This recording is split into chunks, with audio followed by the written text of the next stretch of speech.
Having little tech issues, but our sound is now working. So when you come in, just put in the number one or a like symbol that says that you can hear me. And while I'm doing that, I think I would like to record this. So let me find a way in which I can record. Welcome to Clear Blue Radiance. Let's see.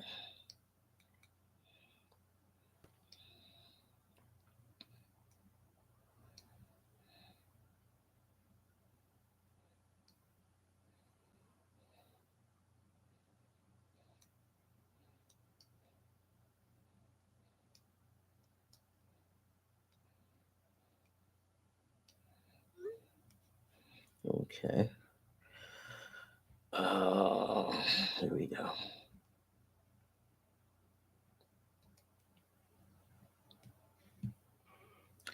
Greetings, everybody, and welcome to Clear Blue Radiance. I am the host, Brother Francis E. Revels-Bey, and I'm here usually every Thursday on the Resonant Essentials YouTube channel. It is an opportunity to share metaphysical teachings and spiritual experiences that the majority of us have, and I have as well. And so I like to glean a lot of wisdom from it and share it with you. I'm usually here every Thursday at 1 p.m. Mountain Standard Time, which is 2 p.m. Central, 3 p.m. Eastern, and 12 p.m. noonday Pacific Standard Time, which covers usually everybody in Arizona, Nevada, and California. And of course, there are many people that join us from around the world. So when I'm coming on at 1 p.m., it's morning time for them. Okay. And they're from the UK and various other people from Australia, like my good friend over there, Melody. Melanie joins us as well. So thank you for coming on. Today's topic is something that I utilized earlier this week on my free enrichment training class. And I came up with this idea that was seeing waves. I was looking at in my mind like a surfer, and I've known some people who know how to surf.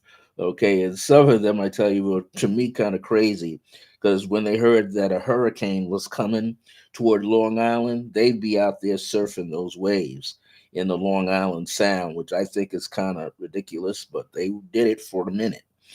Okay, so one of the things that this topic is for today, Thursday, September the 12th, 2024. I'm a spiritual counselor. I've been one for over 40 plus years. I enjoy helping people such as yourself gain greater clarity in your life and help you define your purpose or redefine your purpose. Our purpose changes as our consciousness change or our life change. And so this is good to know. So I'm always here trying to pull things from various perspectives, how it affects us mentally, emotionally, in our life spiritually, and how can it affect us physically. So it has to cover those planes. Today's topic is how to ride the waves of increasing opportunity. How to ride the waves of increasing opportunity. There she goes, Indigo Moon. How are you doing today, dear? And this is an opportunity to share what I think are the 8 steps to help you achieve this opportunity to ride the waves. The waves is the frequency of opportunities that starts to come in your life. Sometimes you'll see it on very, very minuscule levels, other time on grandiose levels. We have changes. Now, of course, if I go back in time when I got laid off from work when I was younger in my 20s, or 30s, and wonder why am I getting laid off, and you had to deal with that. Either you go get another job or you find out why that's happening.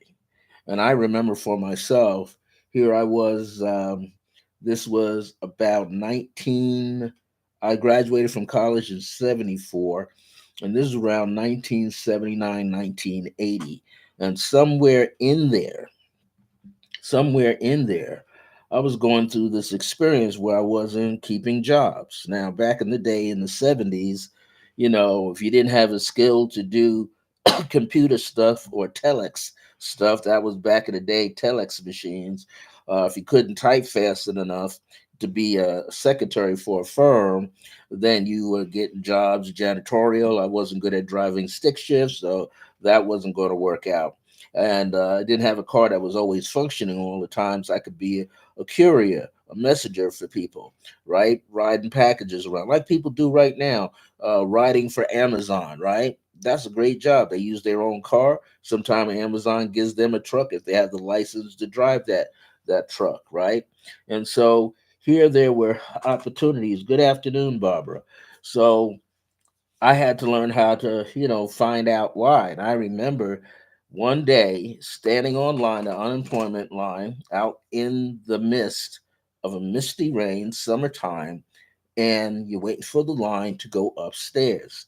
And when I went upstairs, I felt signed in. I knew a couple of counselors that were there because I knew them through a Long Island Black Artists Association, which I was also a member of. So one of the guys was a job counselor, and he said, "Come on a certain day." And this day that he chose, it was in the afternoon, and it started to rain.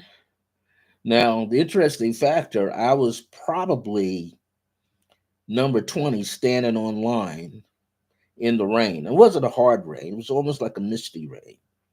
And I was having this fight with myself because I kept saying, hey, I'm a nice guy. I'm striving hard. I couldn't find a job for an artist, doing copy and paste the old fashioned way for newspapers and things of that nature. I even applied because I was an art major in college. I even applied for an opportunity to do police sketch work. And I could do it pretty well back then. But, the police officers weren't going for it. They had somebody in mind. I think it was someone who was a policeman, working the desk, knew a family member, and they were letting that family member in. So I didn't get a chance, and I kind of knew the family member, and they didn't draw as any better than I did because they would sit there and give you a description of somebody, and you had to draw it, and they couldn't draw it, but I was able to come up with it. And I don't know if I was using psychic sensitivity. I don't think I was. I was just listening to how the person was being descriptive of a man or a woman. And usually, this man or woman that they were describing to you was really fictitious. So I knew that. And I said, well, that doesn't sound like a real person, but I'm going to draw it anyway. Well, anyway, here I am standing on the unemployment line, and I was having this bout with myself inside. I've gone through 5 or 10 different jobs, couldn't hold on to the job. And it was so interesting. My mother was alive at that time, and we lived at one of her older sister's siblings' homes locally there. And the thing was, I was striving to get a job, couldn't maintain or handle a job, couldn't hold on to it for some strange reason. And my mother, who I finally got it after I graduated from college, that she was a spiritual person because I remember her studying the material of Astara back in those days. You get that little booklet in the mail that Astara was located in California, but there were no Astara groups out on Long Island. At the same time, my mother was a devout follower of the Rosicrucian teachings, and that was headquartered in round by San Diego, California. They had a big temple out there, but they had them all over the United States. And on Long Island, they had several chapters. And I remember I used to drive her, but I never went in to sit in the lobby to kind of see what was going on. So I didn't know at the time, and she didn't push me. But I would, sit across the street in the car in the parking lot, and I would just be there for 2, 3 hours waiting for her to come out, and then drive home, or we stop and get some coffee or some ice cream or something. But anyway, I say that, hey, Samara, how you doing? I say this because I was having this emotional mental fight with myself that day. And I knew some of the people on the unemployment line. We were all cracking jokes. Some guys were getting wet and I was kind of getting wet and try to help them stay dry. But what was actually going on, I was actually crying. But they had no idea I was crying because my face was already wet from rain before I got my little tiny umbrella up and the wind was blowing. So they just thought, hey, I didn't look like I was crying. I just looked like some guy standing out there with his face all wet because the rain was blowing the umbrellas all over the place. But I had gone upstairs, and I probably was from where I was standing in the parking lot in line, and they had about 2 rows, right? Men and women all clustered together in 2 rows, and you had to go to this door, go in, and walk upstairs. If you stayed downstairs, you were literally walking behind the main offices that they had, for just getting jobs on a different level. I think that was more of the white collar jobs, technically. So anyway, I walked upstairs and signed in. I saw the guy that I knew from the art group that I was a member of, and he said, "Oh, Francis, I'm so glad you came. Are you okay?" He said, "Are you okay?" I said, "Yeah, I'm fine. I'm fine." So kind of dried my eyes by that time and went and took a seat. And it took like 45 minutes because we were there for the afternoon crowd. You see, the morning crowd was different, but it was there for the afternoons. I was there online since about 12:30 when they open up after lunch at 1. So I'm sitting there waiting. And then when I got inside, I had another 45 minutes. And I was sitting, some reason, I chose to sit in the back row on the side, and people sitting all over, people going up to the various counselors, job counselors, and I got this eerie feeling, like webby kind of feel. Something came over me like a web, literally. And I was like, what is that? Is there a spider spinning a web on me or something? Because I was dusting off, And as they call a person, you move up, you move to the right. So if you're in that first seat in the back to the right, more than likely, somewhere down the line, because you got a little ticket number, you're going to get called. So, and the tickets were color coded. So I had more like a green, which meant that I hadn't gotten a job. I have a possibility to be interviewed to get whatever job was available. But I was praying, literally praying for something to happen so I wouldn't have to do that. And here's what happened. While I was sitting in that chair, feeling that webby energy all over me, like I could have sworn I was sitting in a big spider nest web. That's how intense it was. I heard a voice. And when I heard this voice, I looked around, like, who is calling me Francis real loud? And I'm looking, and these counselors got their heads down and they're talking with people, men and women. Even the guy that I knew from the art association. His name was Charles. Charles was his first name.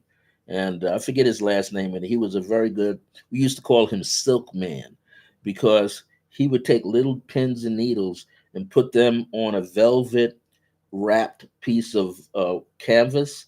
And he would create these beautiful pictures.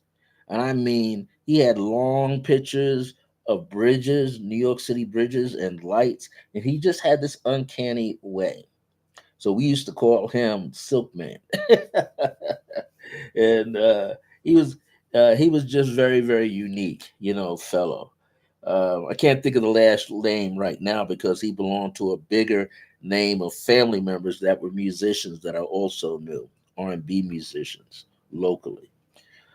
But anyway, I heard this voice call my name, and I'm like, and it was loud to me, but it was really inside me. It was like touching up against my ear. And it said, "You can leave now. Francis, leave now." I was like, okay.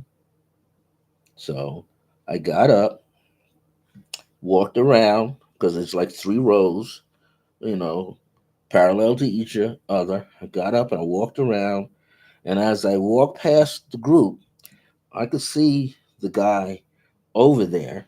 How you doing, Golden Timeline? And my friend, he was still dealing with people now. There was like two people at his table.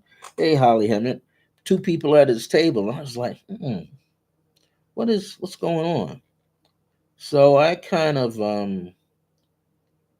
like nobody saw me leave.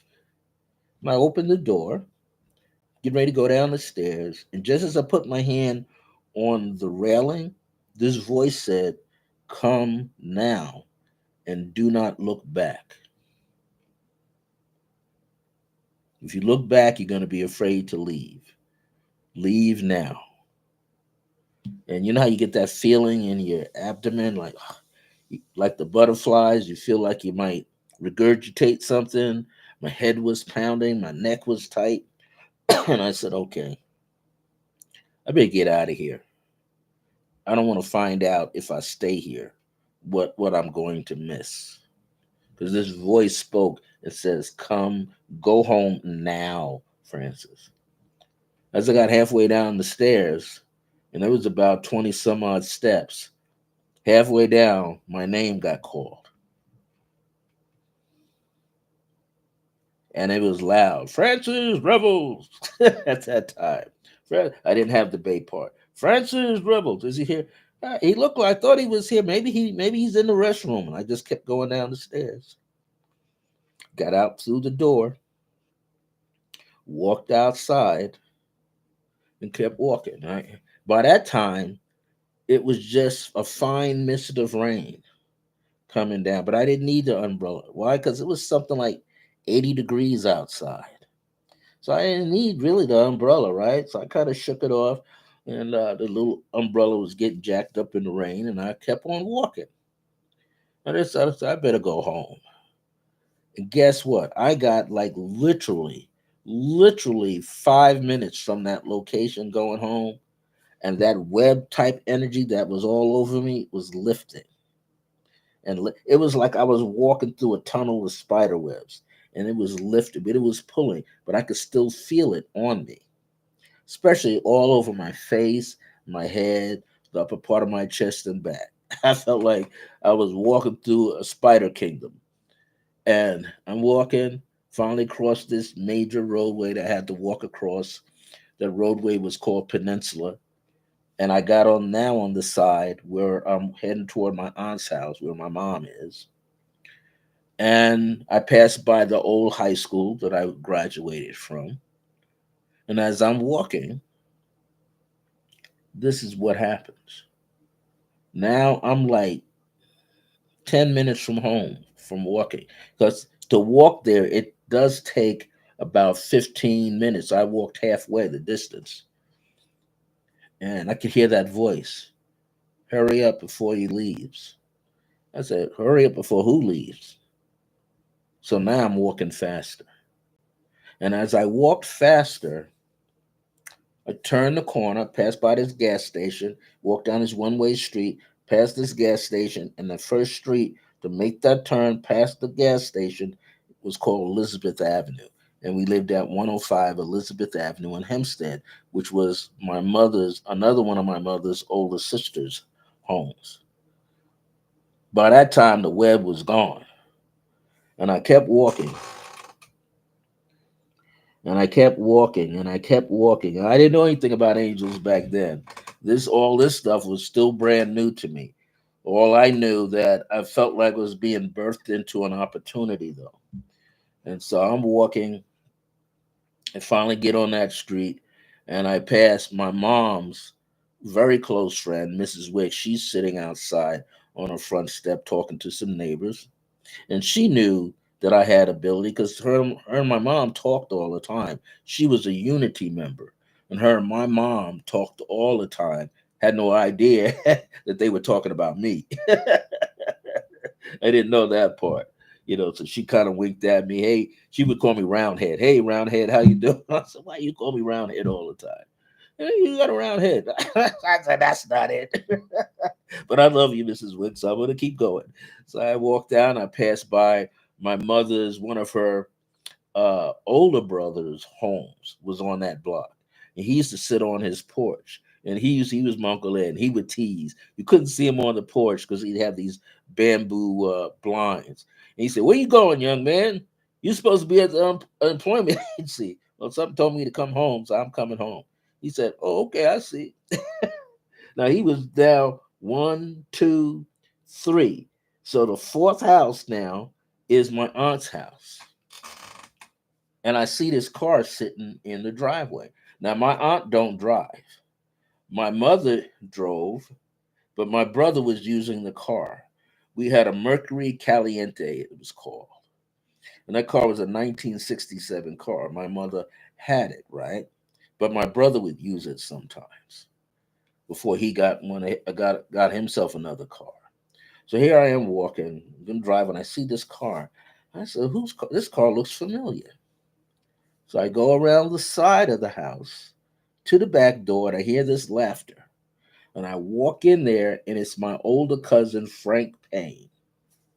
His mom was an older sister to my mom and my aunt because my mom and aunt came from a family of seven siblings. So Frankie's mom lived in Florida. She lived in Tallahassee, Florida. And so, he lived up here in Long Island. He worked in New York. He was a subway train conductor. That was his job. Okay, so he was there. And they used to call me by my nickname, which was Buster. "Hey, Buster, how you doing? What are you doing so home? I got this feeling it's supposed to come home." My mother's sitting there with this stoic but friendly look, looking dead in my eyes.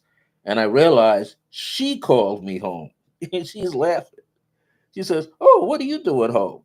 I said, "All right now." I said, she called me home. She was putting it out there not to miss this opportunity. So they say, "Hey, you want to sit down and have a bite to eat with us, late lunch?" I said, "Yeah, but let me go upstairs, wash my hands and everything, and get out of these wet clothes." So I went upstairs, but as I got halfway up the steps, cousin Frank Payne says, "Hey, Buster, come here for a second." So I said, "Okay," I come downstairs. What's going on, cuz? He said, "Your mother tells me that you do something with numbers." I said, "Well, it's like a hobby right now. Yeah, well, could you explain that to me?" I said, "It's called numerology." He says, "What's numerology?" And I explained the definition to him. He says, "Really? You could do that?" I said, "Yeah, give me your date of birth." He gave me the date of birth, and blah, blah, blah, blah, blah. And I said some things that I know he didn't know I knew about it. He says, "You on target. Here's my son, my oldest son, did him. My oldest daughter did her. Just 3 minutes quick." He said, "You know what? I'm dating these ladies, these two ladies." Now, he was definitely a ladies' man. He used to be in the United States Navy. So he'd been all over the United States. And he was stationed in Bermuda. And his wife, he did marry. They had about 4 or 5 kids from there. They had 4 boys and a daughter. And but they had long divorced once he was here with her in the United States. So he's like, "Yeah, I think you can help me." I said, "Really?" He said, "Yeah. So I'm dating these two ladies," and my mom and Aunt Bella going, "You might as well give them all four." I said, "No, just give me two right now. I'll work on two of them." I said, "But I'm not a fast typer. I need time to type it out and give it to you, and I need to make a copy for myself." He said, "No problem, cuz, no problem." He said, "You can type it up and make some copies for yourself." He said, and I said, "I'll give you the original. Okay, probably give me about 5 pages at least. 5 pages on you, 5 pages on the lady you want to know about." So now I go upstairs. I get all the way upstairs. He says, "Hey, How much you gonna charge? And I'm going, charge? So I come back downstairs. Now my mother's really beaming at me, trying not to laugh, but she's looking straight through me. And I realized she called me home because I was going to be the first time a paid numerologist. So I said, hmm, I don't know. I'll use a little numerology. Of course, my numbers are what? 2, 7, and 3. So I said, how about for two type charts, you just give me $37? He said, boy, that's cheap. How about 37 a piece? I says, let's not push it now. This is just a hobby. I don't even know where this is going yet. I just been studying for at least reading some books for at least 2 to 3 years. I don't know where it's going yet, but I need you to not push me too much, okay? I said two charts for $37. I'll have it done in about 3 weeks for you. 3 weeks from today. I'll start today. But you got to give me their date of birth. I don't need the time that they're born. I don't need to know where they're born. Just give me their date of birth of the main one you want to know about, and of course yours. He wrote that down. He says, you'll be done in 3 weeks. I said, 3 weeks from today. You come back here on, Friday, whatever day this is. I'm gonna give you the original analysis. Okay. I said I gotta do both of them individually on a piece of paper. The numbers, then I gotta put it in as one person. And that'll be the relationship. He said, I ain't never heard of that before. I said, this first time for everything, cuz he gave me $40. He says, I'm giving you 40, 20 a piece. What does 20 mean? I said, it means transformation and rebirth. I said, I can already tell you without even doing this that the relationship ain't going to last. He said, so when you come pick up, you might want to get some information on the others. Well, he became my first paid customer. And after 3 weeks, and another 3 weeks after that, he was asking me about the other lady. Eventually, I wound up doing three of those charts for him. But this is all about opportunity, right? So here are the 8 steps that can help you achieve how you ride the waves of increasing opportunity. First of all, you got to make up your mind. Like the late Reverend Ike used to say, first you must decide. So your decision is important. I bring that example up. I had to make a decision when I heard the voice telling me to get up and come home immediately. Didn't know it was my mother, but the decision was made. She made a decision. All right, she made it already. She laid it out, and she knew that I would respond. I got the message, got home, decisions were being made right then and there, all in a span of 5 to 6 minutes. Next, change the way that you think. So in the beginning, I had no idea I was going to become a numerologist. I was analyzing dreams back then, and people would give me a donation for analyzing their dream. Back in the day, back in the 70s, $5 was good enough. I was analyzing people's dreams. So I made a decision to start doing some numerology readings, and that was beginning to pay off. Why? Because I needed a job. I needed some money. I needed some income so I could pay my rent, my mom's rent. Back in that day, my auntie was only charging us $35 a piece. Well, that's $70 a week. Well, I was making more than that. After about 6 months, I was racking it up because word got out. Grace's baby boy can read people using numbers. So that changed the way I thought about how my life could be. I changed my whole attitude. Rather than thinking I didn't know anything, to now I've got a skill that I can develop and put this to good use. So then, like Dr. Michael Bernard Beckwith says, if you change your attitude, you change your altitude. In other words, you start rising up and meeting opportunities, meeting what the universe has in store for you. But what would be the next step? Even when you're changing your attitude, you also have to realize the role that you're going to play in your own life.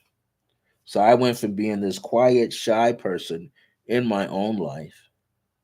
I was always humble, but I was a person who was asserting my humility because I knew I had some information.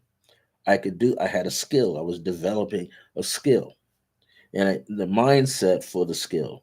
So I was doing something that was metaphysical and spiritual, and it was helping people. Well, here's the third step.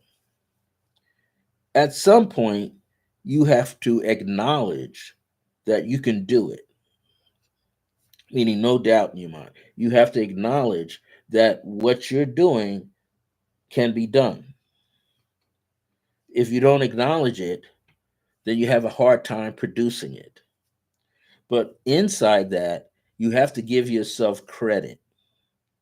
You have to start attaching value to who you are and respect that value of yourself.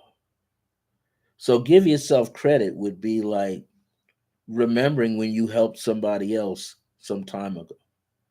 You didn't use spiritual healing techniques, your presence was helping them. Not necessarily money was helping them. Your presence, you could see them for who they were. You could help that person see themselves better, see themselves in a better light, and you were helping them become happy. So these are the values that are connected to you. You're a very valuable person to your circle of friends or family members or business associates or neighbors. Somebody knows something about you and they know that you're valuable. So even right then and there, those first three steps are the ways and means in which you can ride these waves of increasing opportunity. Now, step four, acknowledge that all things are possible. People would hear from the Christian side, with God or Jesus, all things are possible. Knowing who you are, like Reverend Ike said, the God in you is alive and well. All things are possible.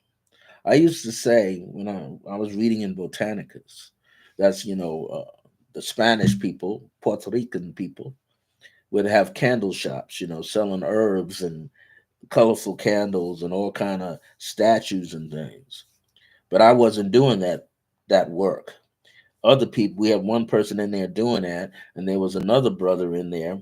He was from a long line of spiritualists out of North Carolina. And he always used to tell, I'm a gay guy, but I know what I'm doing. And I say, hey, I don't care who you are, as long as you're doing something positive. Don't be cheating people, okay? Let's not have that spin of cheating anybody. The other person in the back, though, she was cheating people left and right. She was overcharging left and right. This guy and I had a bond eventually because he had a problem with dyslexia, so he couldn't read the labels. And I said, you know what? I can help you.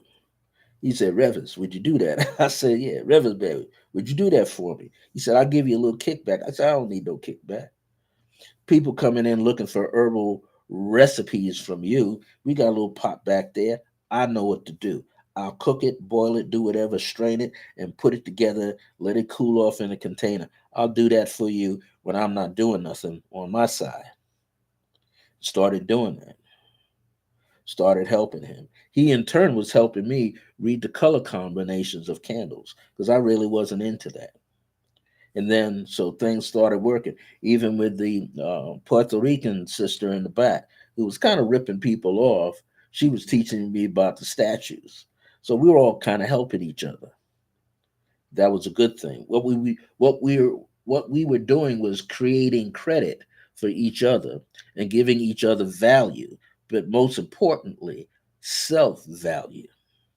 So we saw that all things are possible. And I used to put affirmations up, hundreds of affirmations up in the little part of the stock room where I did readings from the back of it.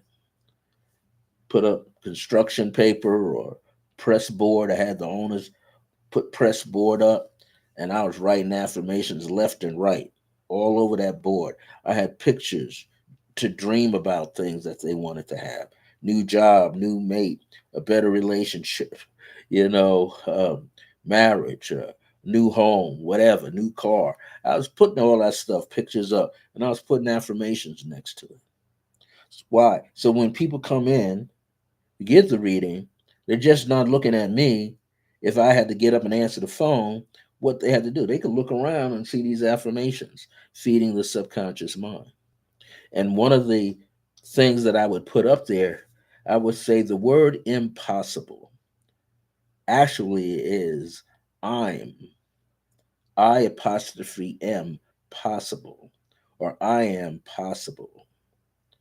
I am possessing the ability to have something in my life. That's what I was saying that that word impossible meant. And I found other things according to numerology that I would put together. So now you acknowledge that all things are possible. Anything is possible. Anything can be attained, right? Step number 5. If you know who your spirit guides are, invite your spirit guides, invite your ancestors, those who you had a connection with, and those who go back several, um, what do we call it? Several decades back in your life, right? So you're looking at the ancestors that probably walked the same path as you did. When they walked the same path as you did, they were going through levels of transformation that you yourself are going through. So you're getting assistance from those ancestors because you're praying to them. Over the years, people would say, the past 20 years, people say, create an altar, an ancestral altar. So you put your mom and your dad up there. You put the favorite foods that they like, or the favorite perfume or cologne. If they smoke cigarettes, you put that up there too. But you had to keep the altar clean. That's important.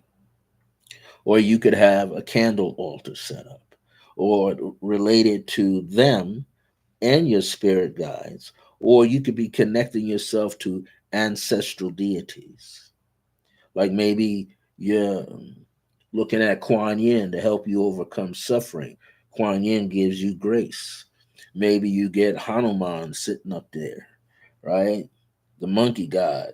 He dealt with grace, giving you grace. You probably dealt with Lakshmi. She helped you with wealth and prosperity. And then so on and so on and so on. Or maybe you were using Santeria, or maybe you're using Yoruba. So you had those words and goddess energies connected to you. Whichever one that you connect to the strongest is the one that's going to work through you. Because that's something Dr. Michael Beckwith would say also. He said, life is not happening to you, life is not against you. Don't read it that way.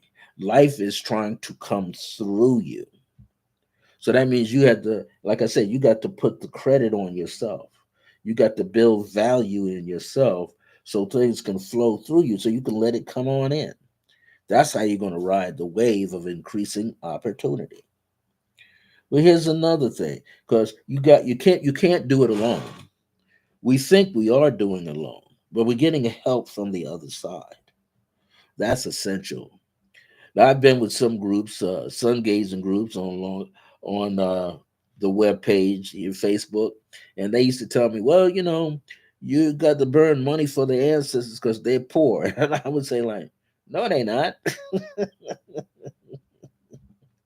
Yeah, you can burn Joss paper, money paper, anything you want, yellow emperor paper, whatever you want, but don't assume that your ancestors are poor, because when they're in the light, when they're living beyond the veil of this world, they're living back in the consciousness of, in my father's house there are many mansions, in the mind of creator The divine source, there are many mansions.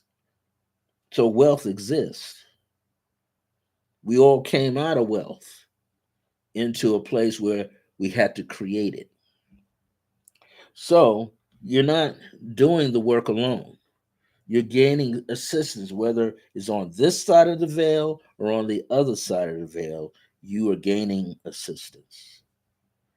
Step number 6 to achieving this ability to ride the waves of increasing opportunity are what? Expect it to happen through spirit to the physical plane. You will sense and feel and then see events that are signs that things are happening through you. I just said if life flows through us. Basically, another way, a street way would be get out of your own way, push the ego aside, and let what your divine self wants to bring in.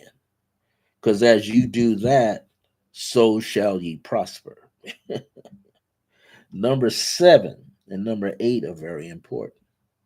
The seventh step is to affirm this to be true for you. Affirm that you're going to be able to match the frequency so you can ride the wave. Accept the fact that you're good at doing it and that you've done it before. When you accept the fact that you've done this before, you've ridden the waves before, you begin to do what? You begin to remember how you did it. And you realize there's some things you didn't get a chance to put into motion. So here you're going to use an affirmation. You're going to make a statement that you know is true about yourself and about your condition or situation. And the step number 8 is once you understand all of this stuff, not only are you going to affirm it into place, you're now going to what? Decree it into place. In other words, when you decree a thing, it becomes law in your life. It has to work. Why? Because you're letting the universe come through you and you're connecting yourself to the universe. Like I say in my book back there, Radiant Heart, you're here to connect with your higher self. Once you got the connection, activate it. There, I have 7 ways, but here's another way. Activate it with your feeling. You feel it in you, you feel it around you, you feel it caressing you, you're holding on to it. That's how the activation also can take place. And then what happens after that? Then you start communicating with your higher self. So affirmations and decrees unlock doors within yourself. As Akhenaten says, you're the open door, beloved. As you become this open door, all things can now flow into you and through you. Give you a living example again. Just the other day, this weekend, I had a surprise on my bank account. Some software company that I was dealing with that I hadn't dealt with in 3 or 4 years decided to by default renew my subscription, which then they saw a new debit card number. They found it, and guess what? They charged it and threw me into the red. And I was ticked off to wake up on Sunday morning and something says, check your bank account online. Find out you got this big red gap in there. Tracked it down, put all the information together, found out I didn't owe them anything. Getting ready to go to the bank yesterday, and something said, don't do that. Find out where the nearest office is. Well, it was next door in the next state in Tempe, Arizona. That's where the USA headquarters was. And I called up after teaching this thing online. I said, this is all I got to do. I made up my mind that I'm going to call them 10:52 a.m. in the morning. I already changed my outlook. I wasn't going to be too much like the victim, but I was going to be somebody that wanted their money back. I acknowledged, gave myself credit that I have dealt with these things before and I could do it today. And then I employ anything is possible. So I employed all my guys. I expected it to happen. I affirmed it and decreed it. But this is what I affirm and decreed, that someone, some customer rep I was going to talk to would be amiable toward me. And this customer rep, I affirm that this customer representative is going to listen to me. And even if they tried to resell me something, they were going to understand that that wasn't going to work. And that I have proof that they know that they're incorrect. And all will be well. But sure enough, got a nice person on, took 30 minutes, and my money is now processed back into my account. But guess what? At the same time, when I got off the phone, I said, this is what's going to happen too. I'm going to have a bunch of clients call me up and they're going to need something. They're going to need readings. Had one yesterday, I'm going to do one tomorrow. Something else happened. So I had three people to make up the difference. They're going to put it in other accounts. So when that one goes through, I can add it. How amazing is that? Understanding how valuable we are, giving ourselves credit that we can handle things, that we are responsible, loving on ourselves, loving on our ancestors, spirit guides, ancestral deities, understanding that we're here not to fail, we're here to succeed. We came here to make changes, to make the world a better place and the world that we are choosing to live in better as well. So, how do you ride the waves to increasing opportunity? You could dream a new world for yourself. You can meditate it into being for yourself. You can affirm it. You can decree it and expect it to happen. You could use astrological configurations and numerology configurations. But when you understand that you are transcending, it's not that you're not going to use them, you just use them and see them in a different light because you are the one that is light. And these things are extensions of your light. Therefore, you could step in, get on the saddle, ride a new horse into the sunset, and come out the tunnel into sunrise, rising success. If you like what I'm talking about, put some more likes in there. Click some more thumbs. We got three up there. Anyway, tell somebody to tune into this later. There will be a different link, and I'll put it in the Facebook page. The initial link that you used to get here was live, but the replay link is different. And if you like that replay link, I could, funnel it all back out to all of you again. Do you have any kept comments or questions? Let me read what Golden Timeline 711 said.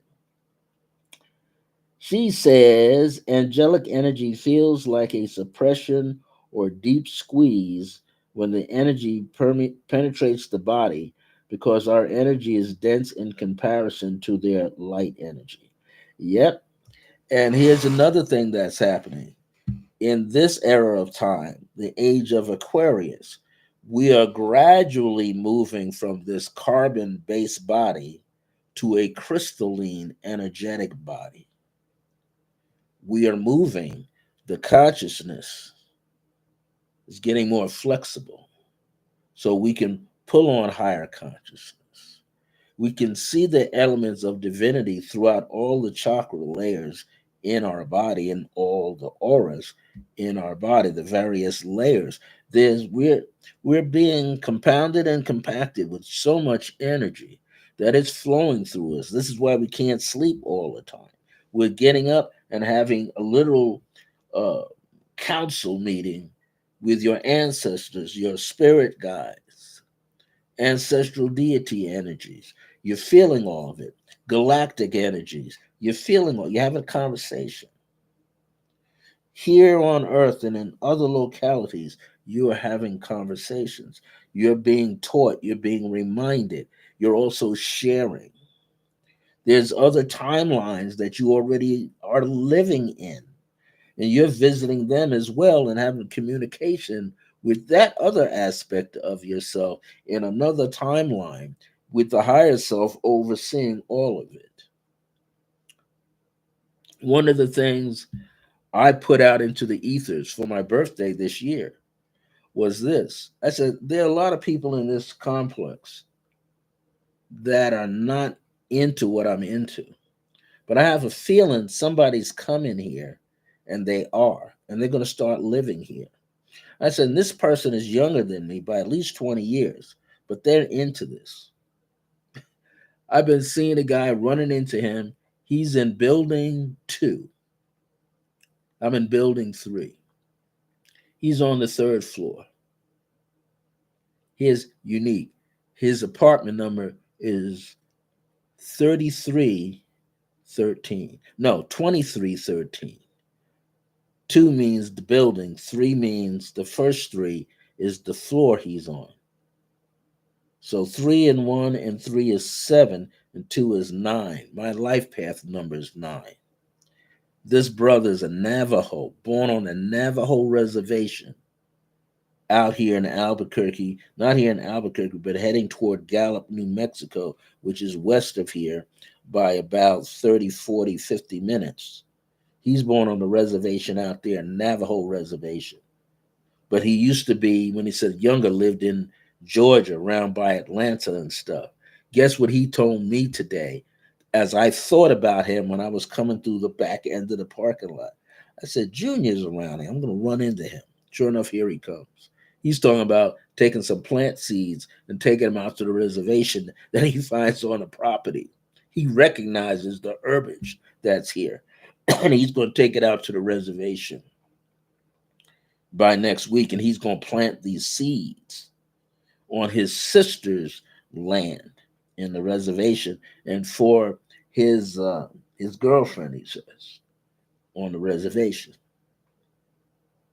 We started talking about Deepak Chopra and all these people, and I said, that's why I thought about him today, because he's supposed to get one of my books as a gift. Well, I delivered it to him, and he was waiting for his brother to pick him up because they had to work on a wooden fence somewhere. And the thing that's so interesting was he said at the time when I saw him, it was 9:30.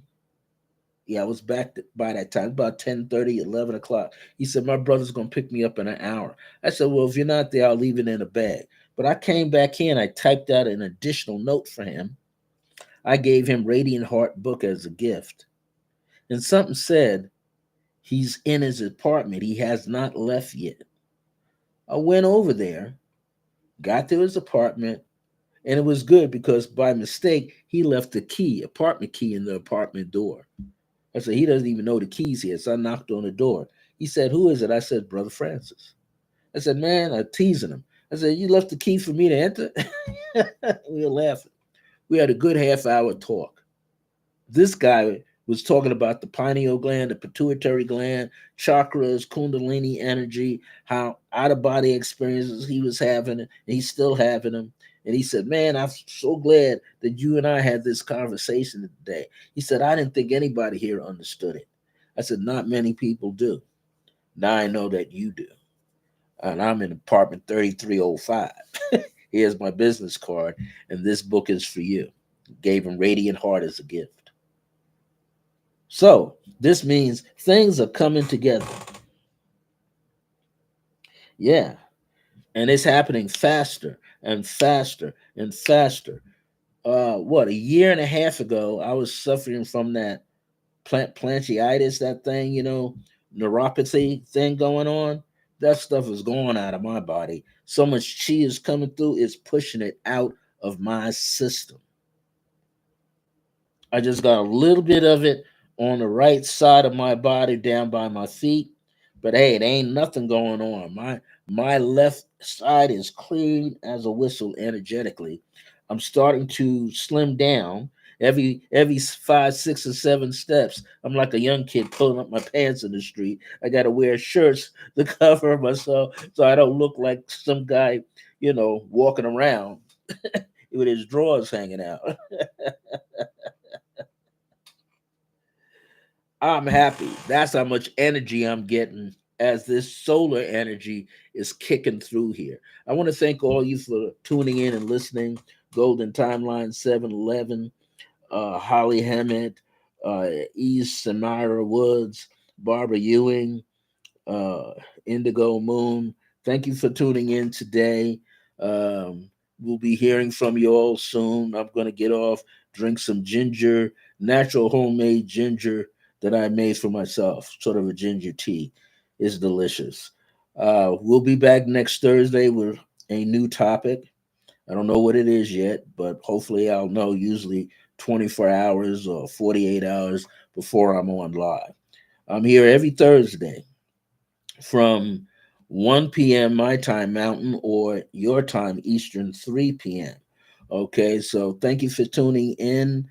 Come back and replay this here at Resonant Essentials. In fact, once I get off and I see the exact link, I'll go back out and I'll post it to each one of you in an email so you could have direct access to this. I want to thank you very much for your time. My grace is your grace here at Clear Blue Radiance. Until next time, remember that divine grace is a blessing as we're alive and well in the age of remembrance. And thank you as well, Sister Barbara Ewing.